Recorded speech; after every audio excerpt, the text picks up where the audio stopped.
Hello, this is Sylvan Ruth again, and here is another poem. This time in the poem series, Take a Walk With Me. I'm tentatively calling this one Writing is a Girl's Only Friend. So far, I just wrote it this week. The other series that I was doing, I came up to this poem that I really liked, but I'm still kind of working out the kinks, and I found myself writing on this one again, so here we are. I realized when I was 15 that I wanted to be a writer. I thought for sure the only way that I could make a living was by writing a novel. Even when I would write in line and stanza at first, then turn it into sentence and paragraph form, I never really thought about it. I just thought it was a stupid thing a dyslexic did. The first time I wrote a poem is when he broke my heart.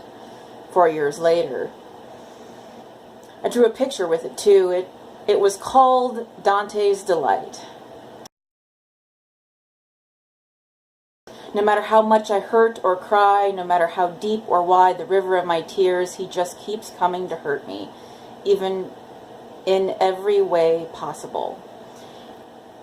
He never lets me go, for there will always be more for the one and only that truly loved him, and he, the only one that truly loved me.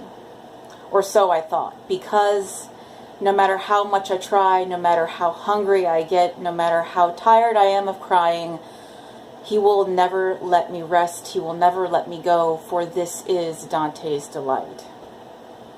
That is the first poem that I wrote. I read it now, and it is filled with a lot of bullshit about love, and his name isn't even Dante.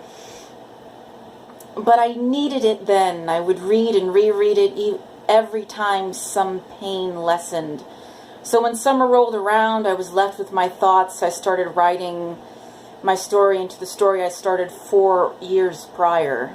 Like the poem, every time I would read my own story like it were someone else's, a little more pain went away.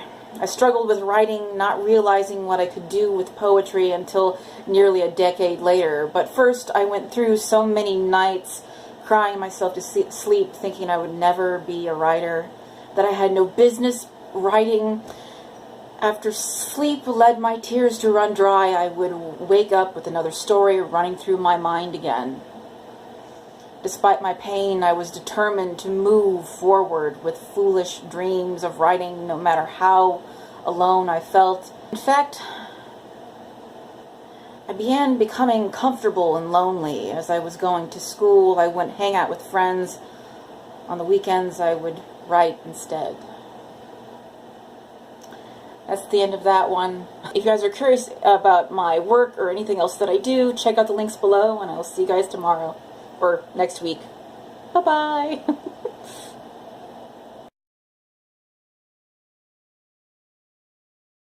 In fact, I